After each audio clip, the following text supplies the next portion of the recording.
Welcome to this edition of Inside America's Boardrooms. I'm TK Kerstetter, and I'll be your host for today's show.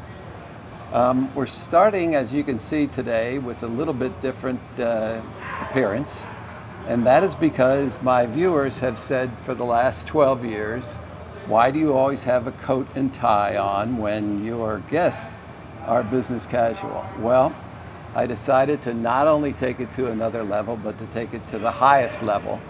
And during this festive occasion between Thanksgiving and the Christmas and Hanukkah holidays, I thought I might as well be festive. So there you have it. And I hope it isn't a distraction to what is going to be a great topic and a great guest today.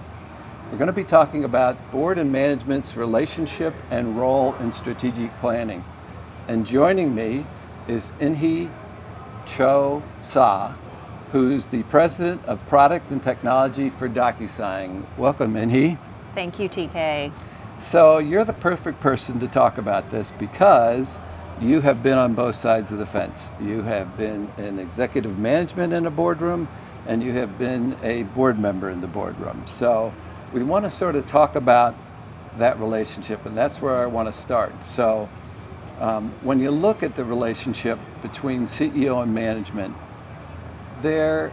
each company is different on how they sort of utilize their board of directors in the planning process.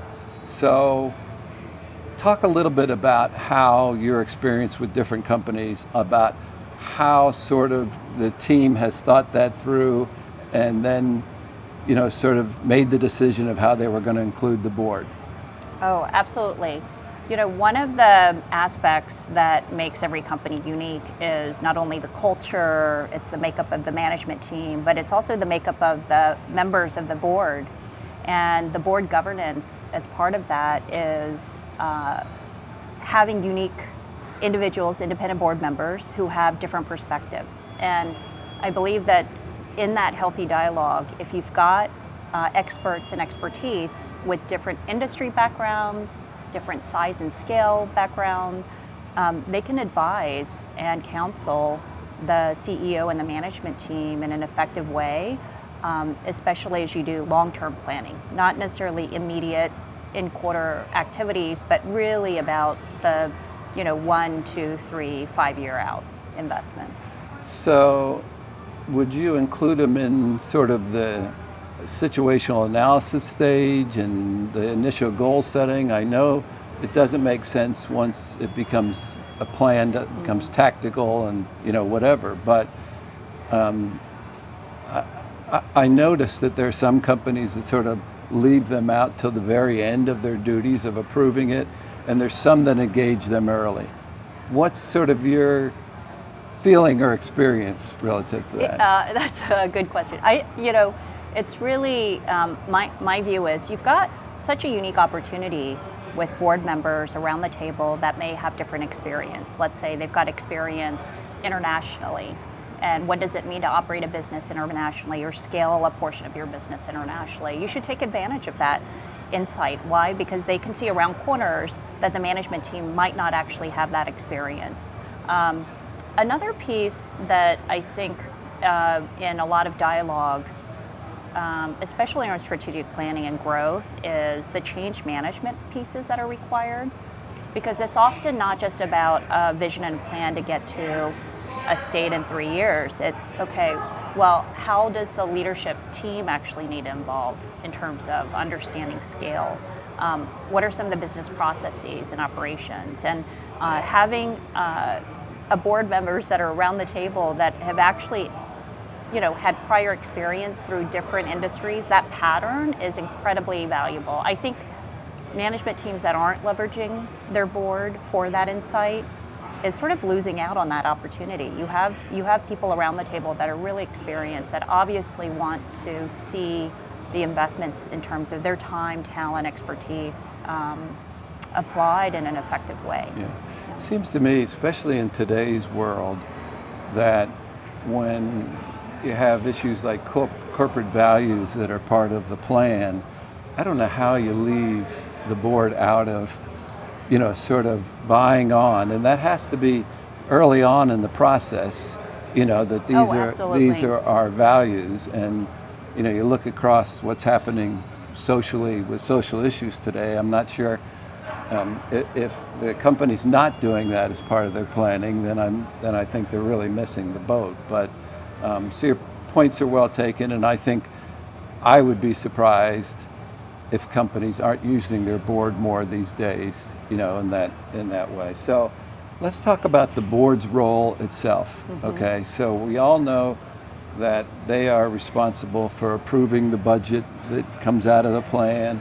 They're probably the goals out of that, have to be approved along with a number of other things. And then they certainly have the fiduciary responsibility to make sure that the company's going in the right direction and that they are participating in the plan. Yes. Okay, so, but after that, okay, when you were on the board side, what role do you feel that the board member should play?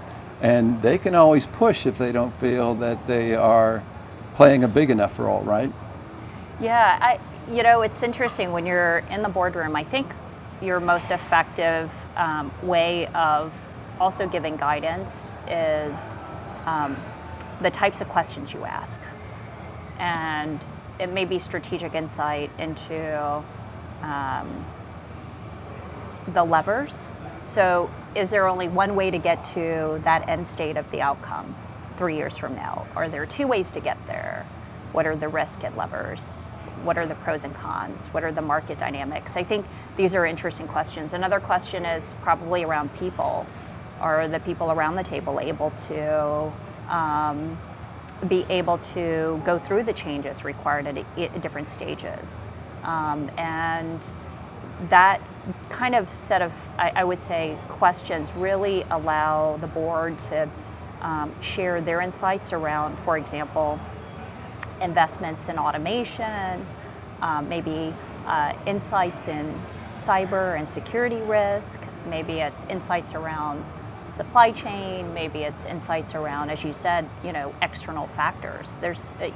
The world has changed quite a bit since COVID, and a number of social and geopolitical discourse that's in the public realm that actually impacts the employees as well as the market dynamics. And so these conversations are so rich.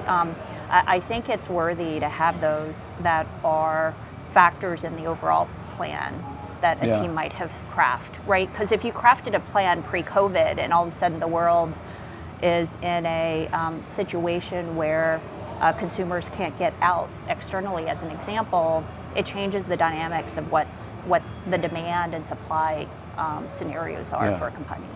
I know with the experiences that I have on a board, I would be frustrated if the first chance that I got to really contribute was at the tail end of everything, okay?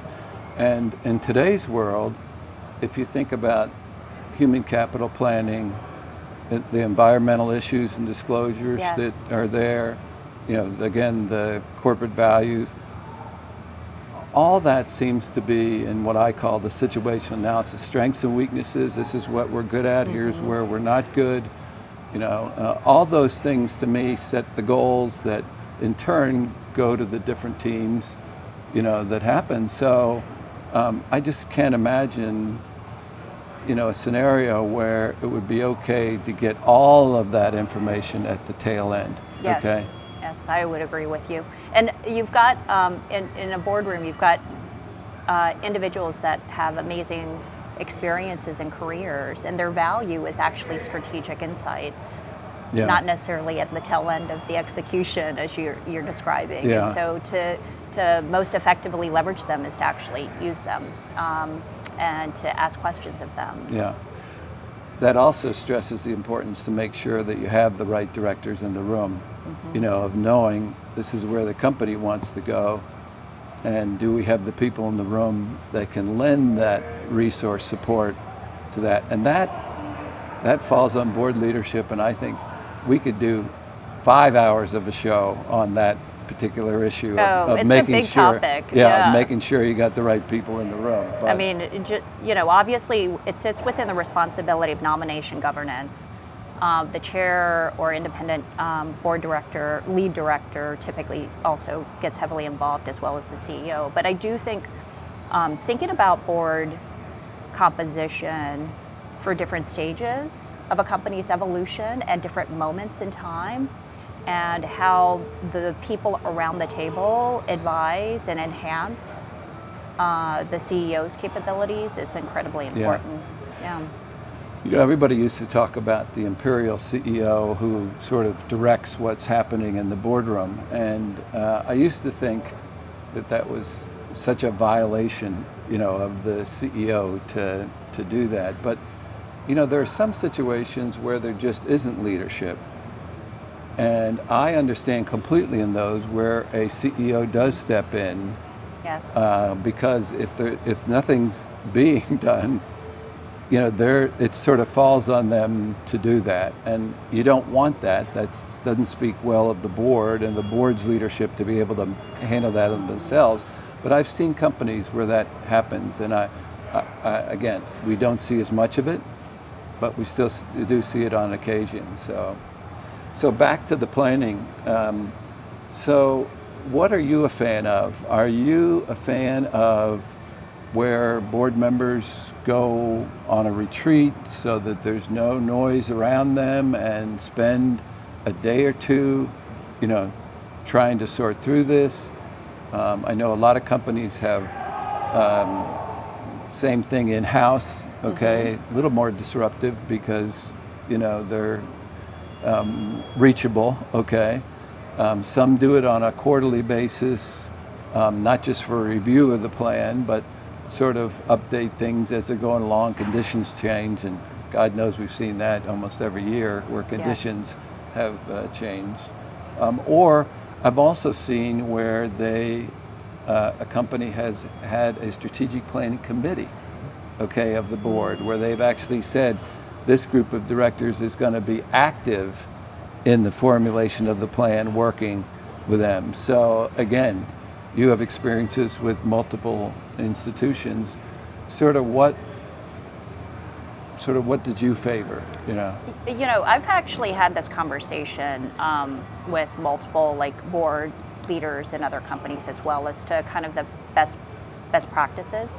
I think independent of location, let's say independent of the location for an offsite, I think actually carving out the time for a designated topic is important, and distinguishing the time dimension of that topic. So if you have your regular quarterly cadence tied to the committees, your established committees, quarterly earnings, and scheduled reports and filings, that is time bound typically to what's going on within that quarter plus 1 to 2 quarters out. I do think annually it's worthwhile to kind of step back from that quarter cadence, and whether it's offsite or at a location near the office, it's carving out the time to say, can you ask those questions that are more multi-year out, not through the lens of quarters, but 3 years out. And 3 years out, both in terms of the strategy, the investments, the makeup of the culture, the portfolio direction, the talent.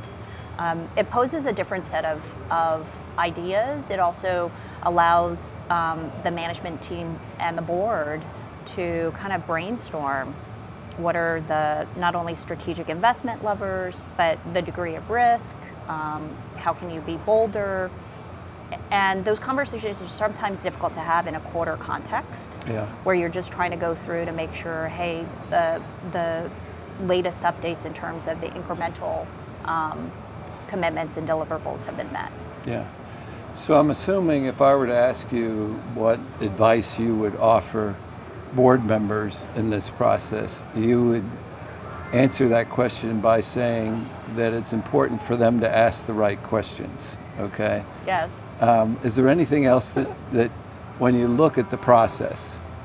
A couple other things that I think have worked effectively, and as I think about it through both lens of being an operator as well as on a board, is I think it's also great if board members have relationships with people 1 to 2 level below the company in the management team to provide both counsel mentorship as well as to understand a little bit more details. So if you are, it's not just the information that you get in a committee, but you get a sense of being able to provide coaching and mentoring to that next generation of leaders who, by the way, incredibly value and quite frankly, I would say yearn for that interaction because they see the members around the board table as being so wise, having experience that they desire to have themselves in the future.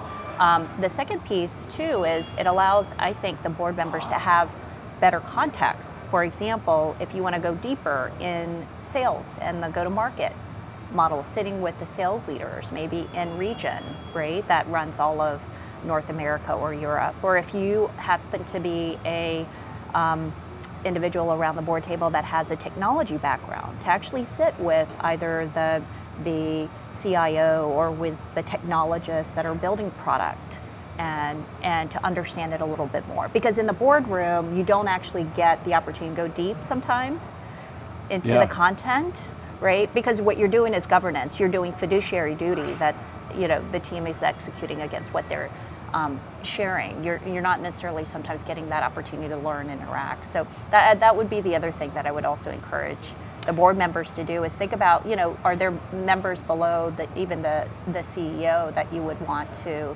develop mentorship? Yeah, especially if they're earmarked to potentially take a key spot. Especially if they're going to be in one of the key operating roles or in the C-suite and the CEO, potentially future successors for the CEO that would give position. you a real good understanding of how much confidence you had in their stuff. Well, listen, it's certainly a pleasure to have somebody that has view from both sides of the table. I want to thank you for taking the time to join us and let us pass along some wisdom. So thank you for joining us. having me, and this was great. Yeah. And that will conclude this episode of Inside America's Boardrooms. We hope you enjoyed the show. We'll be back again next week when we take another look at a critical topic that'll help you be a better board member or committee member. So we'll see you then.